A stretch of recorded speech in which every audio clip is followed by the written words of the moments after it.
বাংলাদেশ থেকে মুক্তি অপহৃত কৃষকের। রাতে দেশে ফিরলেন শীতলকুচির উকিল। গতকাল সকালেই ভারতে ফিরেছেন পাকিস্তান সেনার হাতে আটক বিএসএফ জওয়ান পুনম কুমার সাউ। রাতে খবর মিলল বাংলাদেশি দুষ্কৃতীদের দ্বারা অপহৃত কৃষক শীতলকুচির উকিল বর্মনের দেশে ফেরা। একই দিনে জোড়া সুখবর পেলেন রাজ্যবাসী। বুধবার রাত্রে 9টা নাগাদ শীতলকুচির অমৃত বিএসএফ ক্যাম্পে আসেন উকিল। তবে কিভাবে তিনি বাংলাদেশ থেকে সীমান্ত পেরিয়ে ভারতে এলেন, কিভাবে বাংলাদেশের জেল থেকে মুক্তি পেলেন তা স্পষ্ট নয়।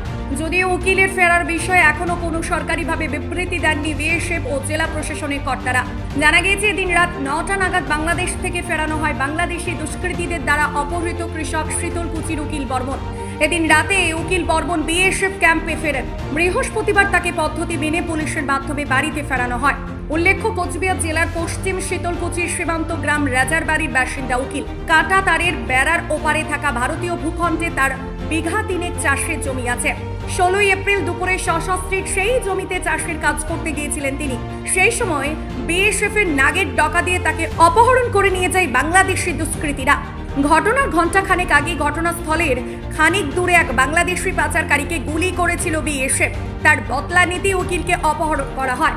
মারধর করার পর অনুপ্রবেশকারী তকমা দিয়ে উকিলকে গ্রেফতার করে বাংলাদেশের হাতীবান্ধা থানার পুলিশ। বিনা অপরাধে সেই ভারতীয় কৃষক প্রতিবেশী দেশের লালমনিরহাট জেলে বন্দী ছিলেন।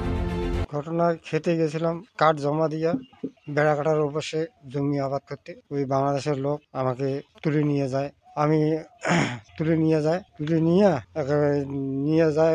আমি কেন নিয়ে যান আমি তো জানি না। করে গুলি হয়েছে, ওখানে কি হয়েছে আমি তো জানি না। করে 6জন লোক আসিয়া আমাকে ধরিয়া তুলে নিয়ে যায়। পরে কাকা কোনো ভয় করেন না, কোনো কোনো ইয়ে করেন না। আমাদের লোক ধরছে, আমার লোক ফিরত নেবো, তোমাকে ফিরত দেবো।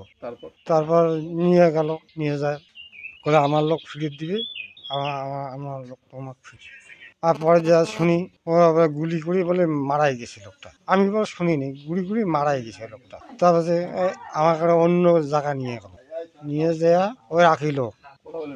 তারপরে বিকেলের দিকে বিএসএফরা খুব চাইতেছে, বাংলাদেশের বিডিআরগুলো খুব চাইতেছে ওকে, বলে ওই লোক দাও, আমরা সমস্যা সমাধান করব। তারপরে বিডিআর কাছে হাতে তুলে দিল। বিডিআর ঘরে আমার নিয়ে বললো, বলে কাকা কোনো তোমার টেনশন নাই, কোনো ভয় নেই, বলে আমরা আমাদের লোক আমার ফেরত নেবো, তোমাকে ফেরত দেবো। ওই বেশে আসি, বেশ ভালো আদর্শন করে, বেশ ভালো করে। ওই যে এই ক্যাম্পে না রাখিয়া বুড়িমারি ক্যাম্পে নিয়ে গেল। ওরা ফোনে বলতেছে, গাড়ি দিয়ে তুলিয়া খালি ঘুরে করতে নিয়ে যায়, গাড়িতে ঘুরে যেতেছে। কলে এই ক্যাম্পে ফোন করে দেয়, পরে ক্যাম্পে আমাদের কোনো কেউ কারো জন্য জানে না আমি কোথায় লোকটাকে নিয়ে যাচ্ছি। ক্যাম্পেও না বা আর কোনো না, নিয়ে যায় তখন নিয়ে যায়। আর তারপরে নিয়ে বুড়ি ক্যাম্প ওখানে যা ফোন করিয়ে কলে আমরা নিরাপত্তা জায়গায় আছি, কেউ যেন ক্যাম্পের কাউ যেন জানে না। ভীষণ খুশির ব্যাপার। আমার বাবা 29 দিন যাবৎ বাড়ি ফিরলো। একটা দুঃখের বিষয় আছে যে আমার বাবাকে বিনা কারণে বিনা অপরাধে জেল খাটতে হলো, বাংলাদেশের জেলে।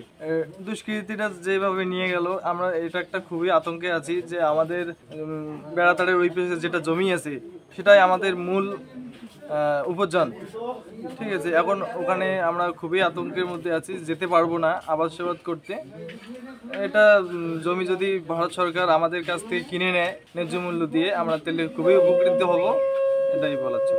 মানে এখন আপনারা ভয় পাচ্ছেন ওপারে যাতে? হ্যাঁ, অবশ্যই ভয় পাবো, যেহেতু বাবাকে এভাবে জেল খাটতে হলো, কালকে আমাদেরও যেতে হবে এবং জীবন হারাতেও হবে। সেটা নিয়ে আমরা খুবই দুশ্চিন্তার মধ্যে আছি।